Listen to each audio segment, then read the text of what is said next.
process of getting from the stage that he's at, which is sessional teaching, to maybe a contract, a limited term contract like myself, or from sessional teaching to a full-time tenure track position, or the situation I'm in, a tenure track position, what advice or suggestions can you give around networking with, or how to network with current colleagues or colleagues in other institutions who you don't know well, or networking at conferences, and to try to get that tenure track position?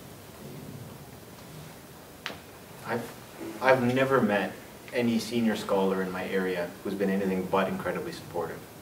And so when I attend Congress or something like this, the National Congress, there's opportunities for grad students at graduate student panels, graduate student sessions, opportunities to get involved in the association on a national level, and tons of opportunities like conferences that happen either annually or biannually to just meet with people and chat. And every time I've ever done that, from the time I've been a grad student until now, I've had nothing but support. So I attend these largely, I mean, maybe the term is networking, but really just to have conversations and to get to know other people in my area. And when I'm reading an article, I know who I'm reading, or if I read something that's of interest to someone, I know who to send it to, and vice versa. So I'm entering in kind of a conversation with senior people in the field all the time, and hopefully in time becoming someone who then is part of that conversation with younger scholars as well. Has it resulted in you getting a position? I mean, what you're discussing is important, but I'm talking more specifically about you also want to get a position. So the position that you have now, do you see that as being a direct result of the networking you just discussed? I mean, it all plays a part, I guess, but it's hard to tease out what aspect of that. But right. But I don't think I've ever had any ideas that haven't been born out of environments of collaboration or discussion with others and so on. So in some respect, everyone I've ever spoken to is part of what I do. But in another sense, I'd almost be fearful if I got my job because of who I knew. I'd like that's to. the way it's done, though, nowadays. Well, I'd like to, I've been on 18 full-time tenure track hiring committees over time, and none of those have come from personal relationships with any of the applicants, and I've seen hundreds of applications. The networking helps your application stand out. It helps with your teaching development, it helps with your research and publication track record, it helps with demonstrating service to your disciplines, organizations, and what have you. It makes your application good. At least in my experience, and I'm only at one person in one discipline at one institution, it has, I don't think, ever gotten anyone even on a short list. Maybe there are exceptional cases that stand out because there's a letter of recommendation from someone who speaks to a particular project that they've worked with X or Y on. That just gets them, in the pool. It certainly doesn't, in my experience, lead directly to a job. My advisor told me the story about how he was given his job in the late 1960s. A phone call came in from his advisor and said, well, I've got 3 jobs in these different cities, which one do you want? And so he picked that city, and his 2 other PhDs from that year picked the other 2 cities. That's not how the hiring practice seems to work, at least at our institution or within the discipline anymore. It's surprising to me, because I assume that the people who got shortlisted, the 3, the one who typically gets it is somebody who they either knew because they were a sessional lecturer, maybe, and they got to know them that way, or just somebody that they knew. The hiring committees I've been involved with are similar, that you bring people into your short list largely on the basis of the publishing record and to some degree what is said about their teaching on the basis of, so you have to have that core research in place, and then as you follow up on their references, or maybe even speak to the people themselves, that's the point at which the can I work with this person for 20 years comes in, because there is a moment when a hiring committee thinks it's like a marriage that has no possibility of a divorce. You know, you have to, that's what you're doing when you're hiring somebody, because there's no way to get them out if you don't. Unlike a marriage, which you can end, you cannot end a tenure track relationship with somebody once they're past tenure. So you're really careful.